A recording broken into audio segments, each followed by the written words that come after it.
کیا آپ جانتے ہیں کہ قرآن کریم میں ایک آیت ایسی بھی ہے کہ جو پاکستان کی تقدیر بدلنے کی صلاحیت رکھتی ہے؟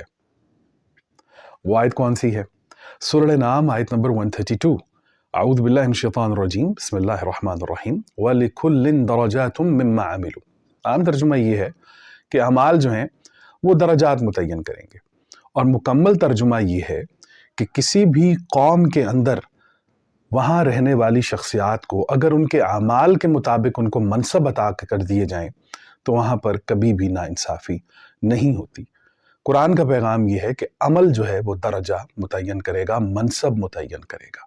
اگر یہ ایک آیت پاکستان کے اندر لاگو کر دی جائے اور اس پر عمل کر لیا جائے تو یقین کیجئے پاکستان کی تقدیر بدل سکتی ہے۔ قرآن کا اعلان یہ ہے کہ عمل منصب متعین کرے گا، نہ کہ اس شخص کے تعلقات۔ السلام علیکم۔